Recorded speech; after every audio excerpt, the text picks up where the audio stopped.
Hola, Dios te bendiga, espero que estés muy pero muy bien. Bienvenidos a esta entrevista con Eliseo Vila. Aquí tenemos El Tesoro de David en el tomo número 3 que completa la obra y no quiero irme ya rápidamente sin saludar y darle la bienvenida, por favor, a Eliseo. ¿Cómo se encuentra Eliseo? Muy bien, muchas gracias, Rodo. Muchas gracias por esta oportunidad de poder participar en su programa. Bueno, es un privilegio para nosotros tenerlo a usted, sobre todo, no solamente por su trayectoria en CLIE, por la de su padre, sino por tener aquí el tomo número 3 de El Tesoro de David que completa la obra. Bueno, cuéntenos un poco y adentrémonos en lo que es un poco de la historia de la editorial CLIE en su 100 aniversario que ya está a punto de terminar, por favor. Bueno, pues yo siempre digo de que CLIE es en realidad un milagro de Dios. No hay otra explicación ni otra forma. La bendición de Dios es lo que ha permitido que CLIE llegue hasta el día de hoy. De lo contrario, sería del todo imposible.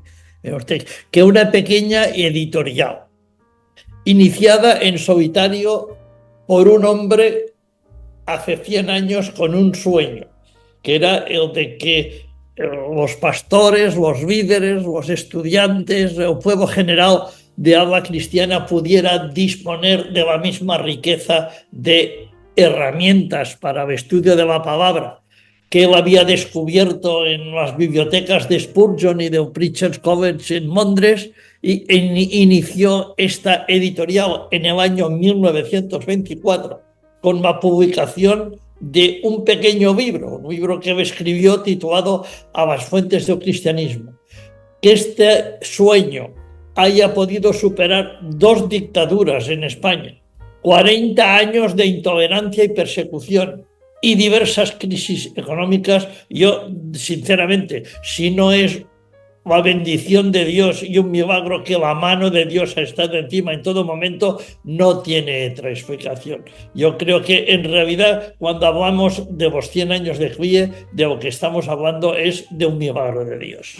Totalmente, y no solo un milagro, sino la palabra providencia. Vio que siempre la vemos a la luz de la Biblia, ¿no? La palabra providencia en diferentes personajes e historias bíblicas, pero Dios sigue siendo el mismo. Yo soy el mismo ayer, hoy y por los siglos, y creo que CLIE también ha tenido una especie de experiencia continua de providencia divina en cosas que son realmente imposibles de entender de manera humana, ¿no?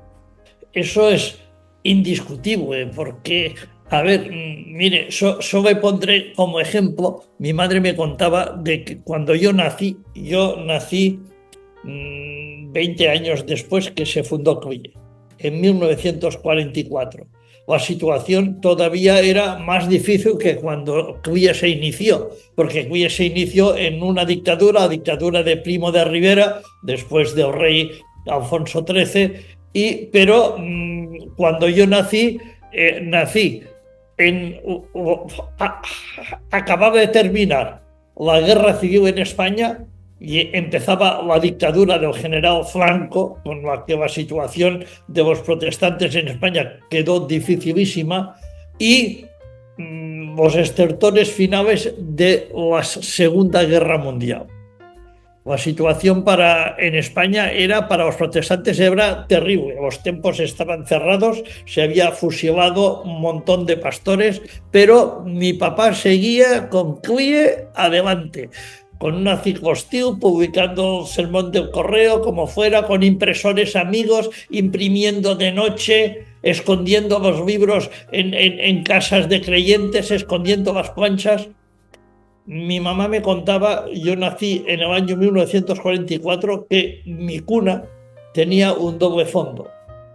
Y debajo del colchón donde yo dormía, con un doble fondo, estaban escondidas las planchas de algunos de los libros de CLIE, para evitar o manuscritos u otras cosas, para evitar que cuando venía la policía las requisara y se las llevara.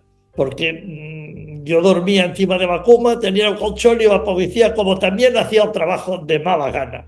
Porque hay que decir la verdad, eran órdenes gubernativas, pero los policías que venían veían que era una pobre gente, que era buena gente, que solo tenía unas ideas religiosas y hacían el trabajo de mala gana.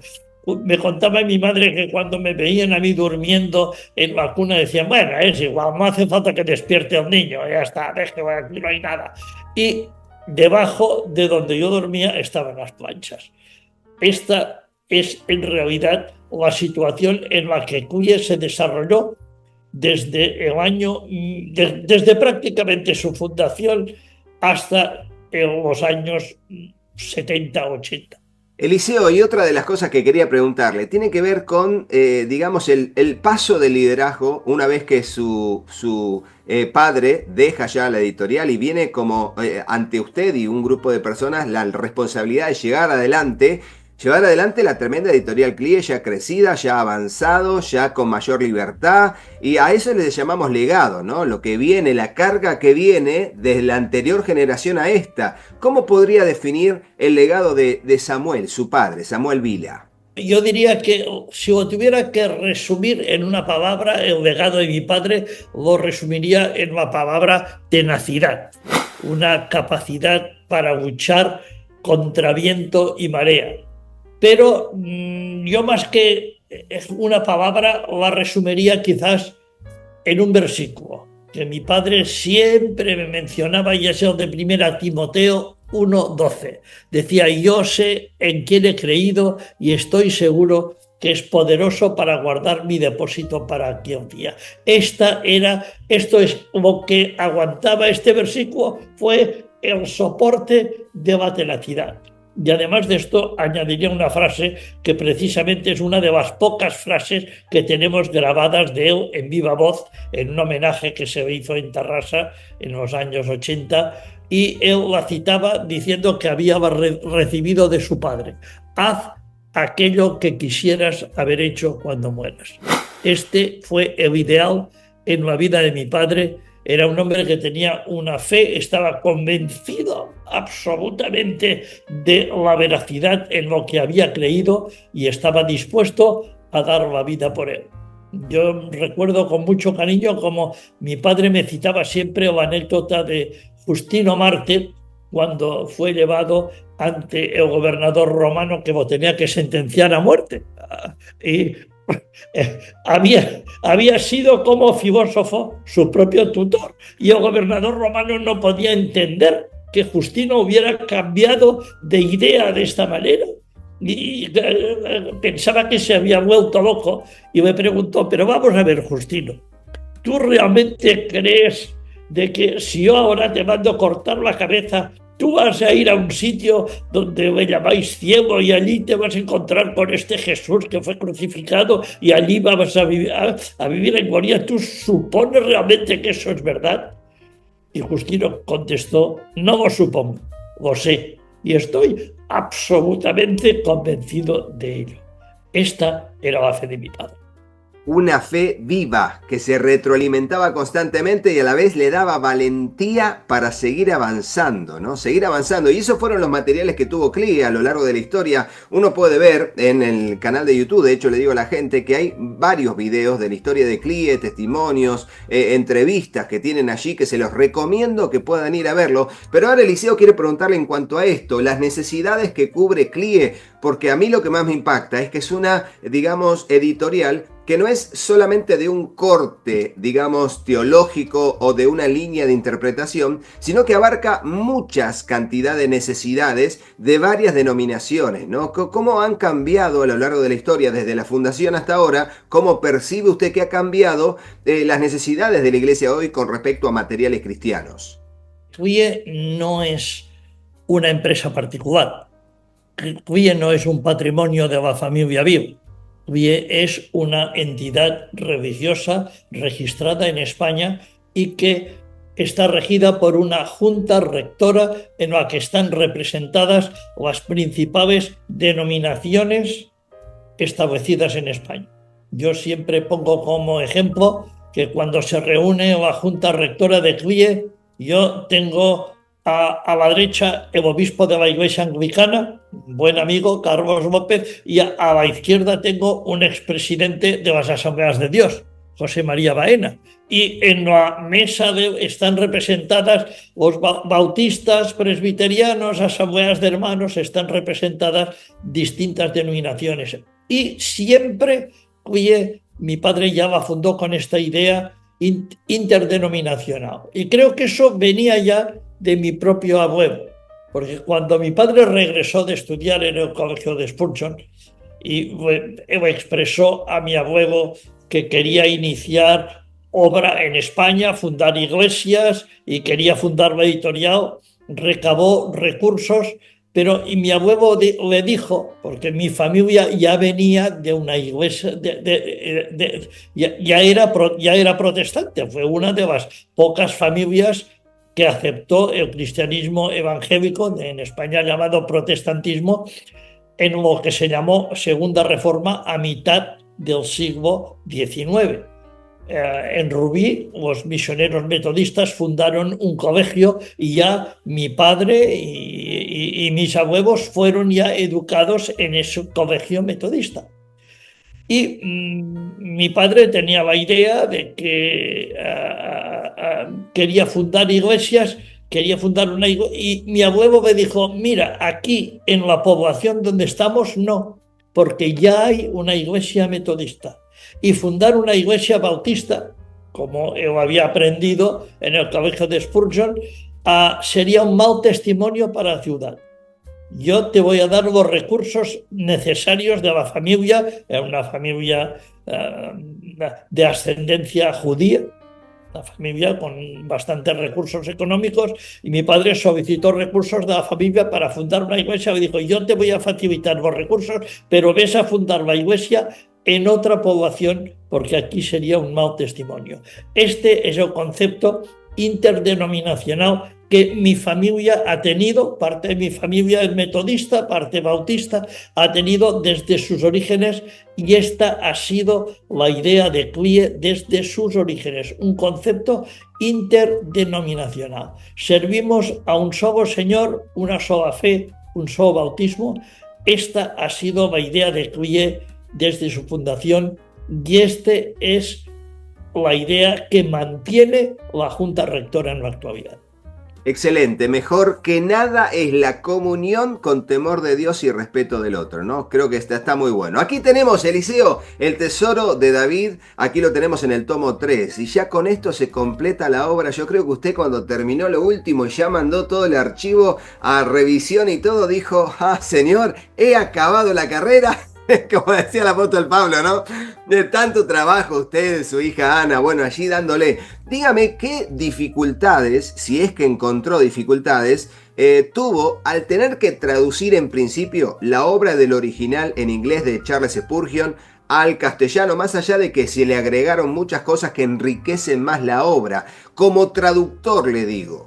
Bueno, si nos centramos en el concepto de traducción, y en esto sí, como usted ha mencionado a mi hija Ana, que es licenciada en Filología de Lenguas Clásicas y en particular en Literaturas Comparadas por la Universidad de Granada, pues encontrar una traducción dinámica que transmitiera el fuego de la palabra.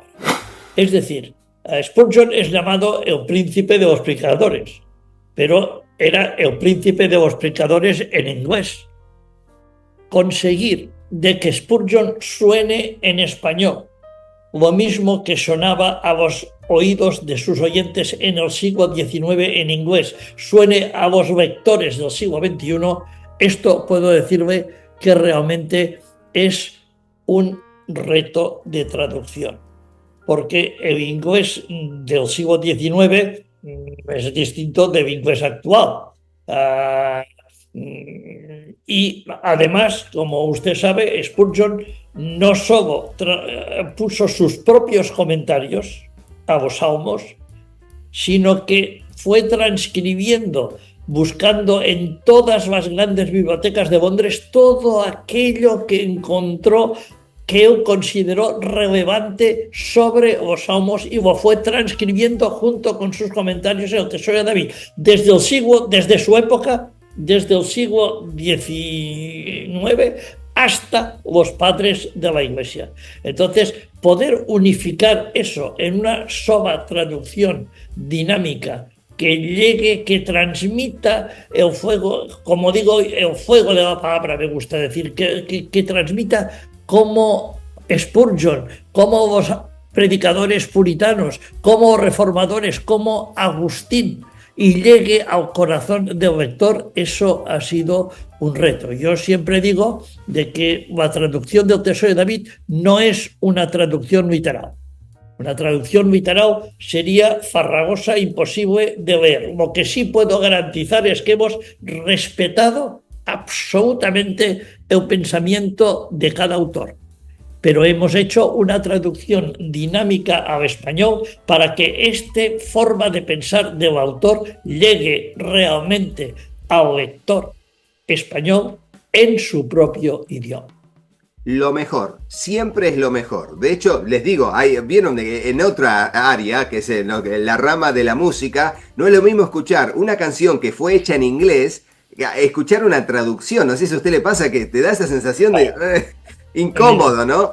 Y encima sumale a eso que estamos hablando de 130 años atrás. O sea, tremendo, ¿no? Pero aquí está la obra terminada. Tenemos el tomo 1, el tomo 2 y el tomo 3. Los 3 tomos de El Tesoro de David ampliado con todo lo que significó. Díganos cuántos años estuvo trabajando desde que agarró la primera página, si se acuerda bien y lo tiene contado. Y cuál es la sensación después de tantos años de que ya está terminado. Han sido 18 años de trabajo. Desde el 2006 que comencé hasta el 2024. Y creo que es una obra que realmente ha sido la voluntad del Señor. Era el sueño de mi padre que esta obra obviamente pudiera estar disponible para los lectores de habla hispana. Él me había compartido este sueño varias veces. Incluso él en vida consiguió editar 2 tomos pequeños que en realidad eran pequeños resúmenes de El Tesoro de David. Fue seleccionando de un salmo, de otro, prácticamente de todos los salmos, pero pequeños fragmentos, menos de un 3%, y consiguió editar estos 2 pequeños tomos en vida. Pero su ilusión realmente era de que el texto íntegro de Spurgeon pudiera estar un día disponible para el lector de español, porque lo que él consiguió hacer era menos de un 3%. Y me compartió este sueño antes de morir, pero cuando él partió para su patria celestial, Cli estaba en su momento álgido de expansión. Teníamos todos los talleres de imprenta y a mí no me quedaba un minuto para ocuparme de un trabajo inmenso que exigía una dedicación total, como podía haber sido Tesoro de David. Pero cuando el Señor tiene una cosa, el Señor tiene sus caminos por encima de nosotros. En el año 2006, circunstancias particulares y una enfermedad ocular degenerativa, que finalmente se saldó el año pasado con 2 trasplantes de córnea. Ahora, gracias a Dios, pues estoy bien de la vista, pero estos años he tenido mis dificultades. Esto me obligó a tener que apartarme de la dirección, del día a día de CLIE, y dejarme en manos de un gran colaborador, que entonces era director de ventas, ahora es director general ejecutivo, Alfonso Triviño, y dije, pues muy bien, si esta es la situación, yo voy a dedicar los años que el Señor quiera darme de vida a que el sueño de mi padre sea una realidad. Y emprendí el proyecto El Tesoro de David en el 2006 y ha sido prácticamente de una dedicación total, como antes he mencionado, con la ayuda de mi hija Ana, hasta la actualidad, el 2024.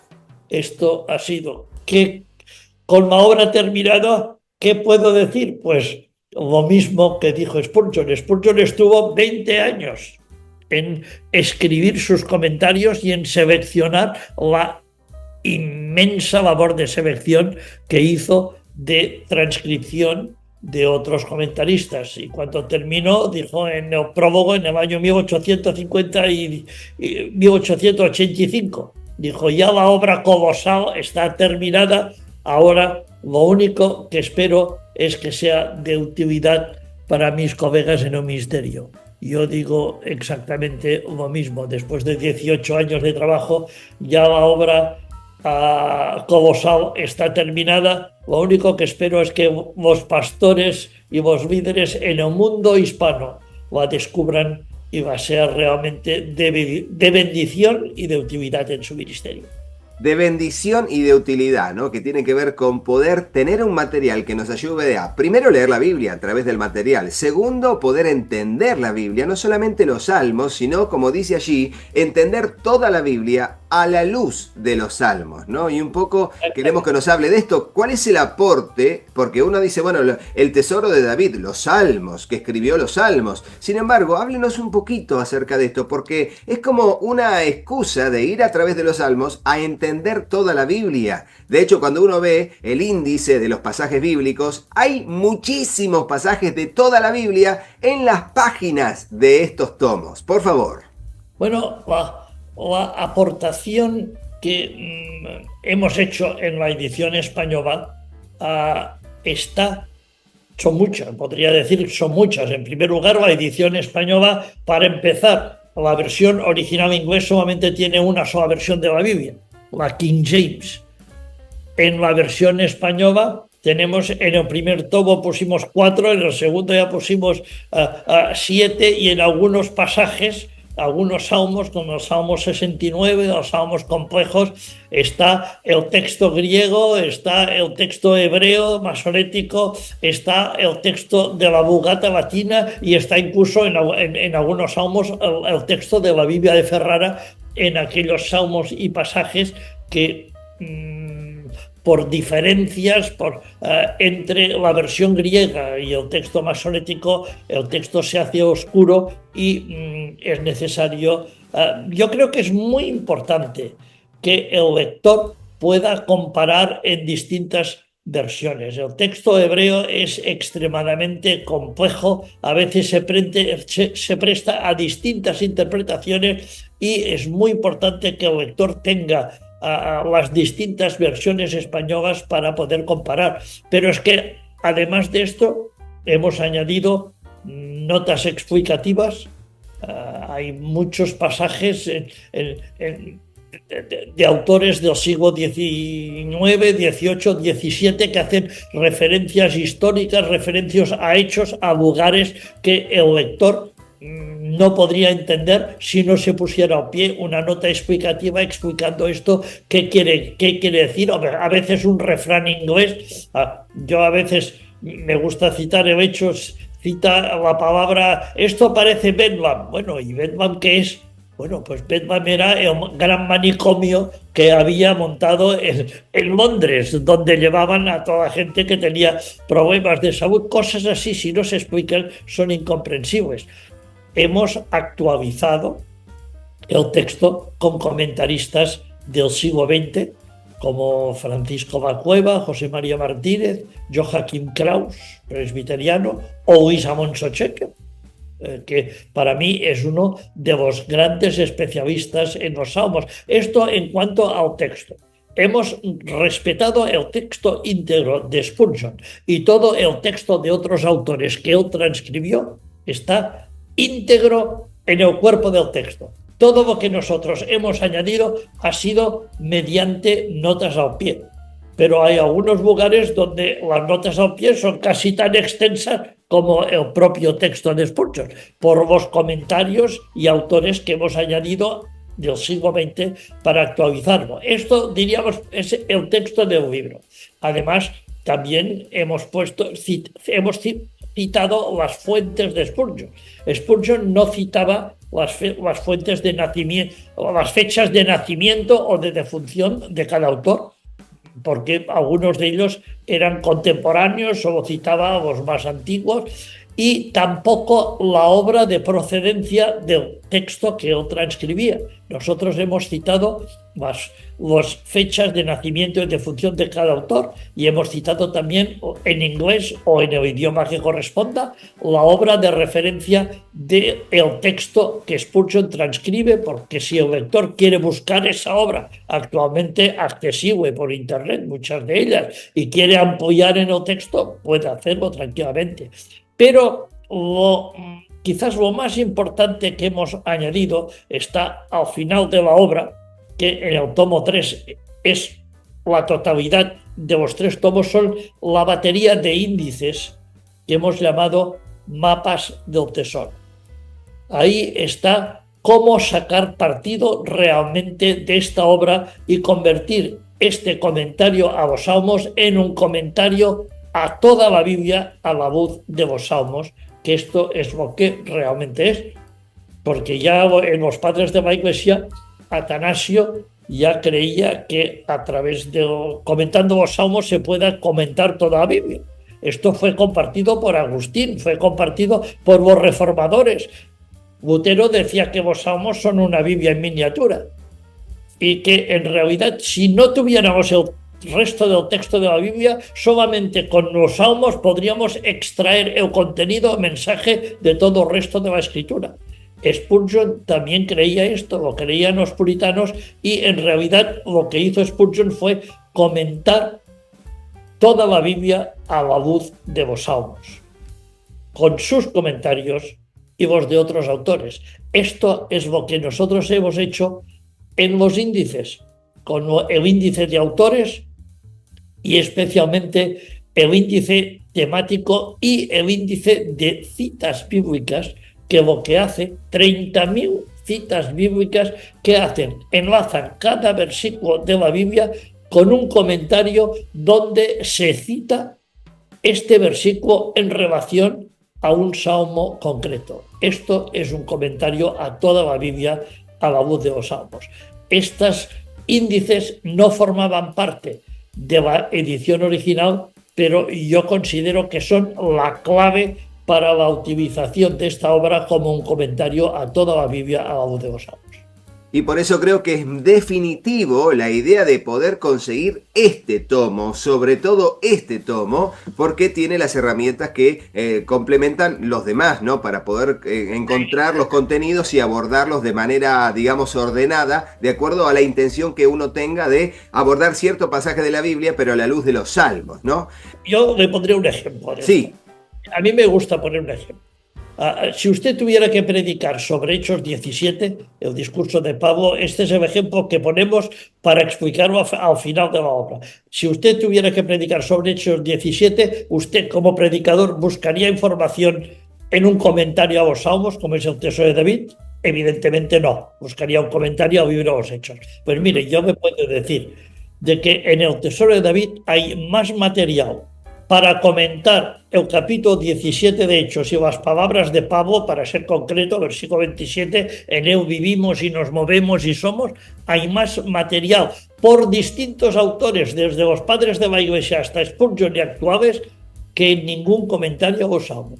Y incluso, si quieren saber, aquí cuando Pablo dice, como vuestros poetas han dicho, si quieres saber quiénes eran estos poetas, qué es lo que dijeron y en qué obra lo dijeron, también encontrará esta información en el Tesoro de David, que no encontrará en muchos comentarios a los salmos.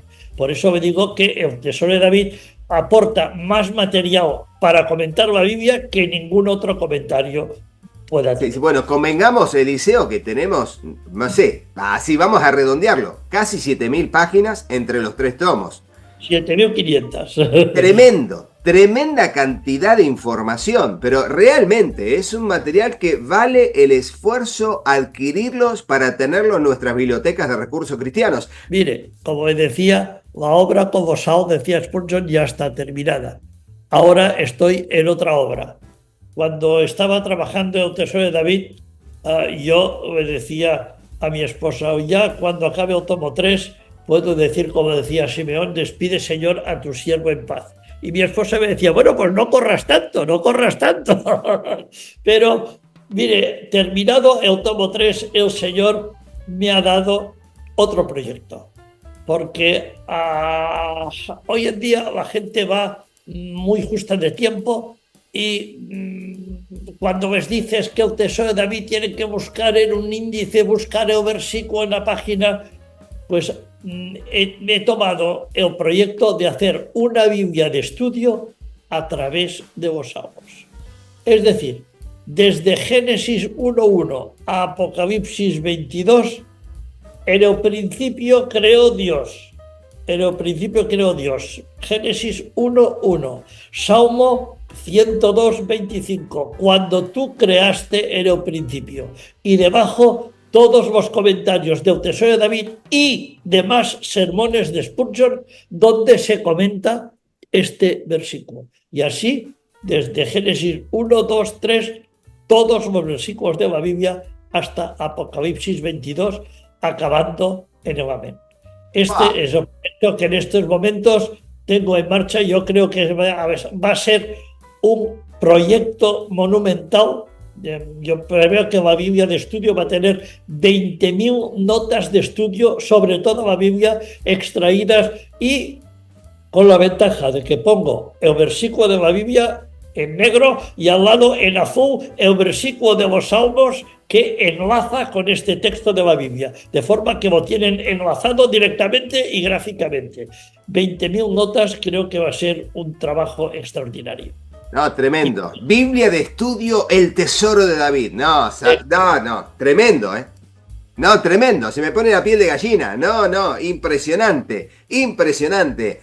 Bueno, trate de hacerlo lo más rápido posible porque ya me estoy poniendo ansioso. Bueno, yo, si el Señor me da vida, el proyecto que tengo es que salga a la luz para el 2028. Vamos a ver si es posible.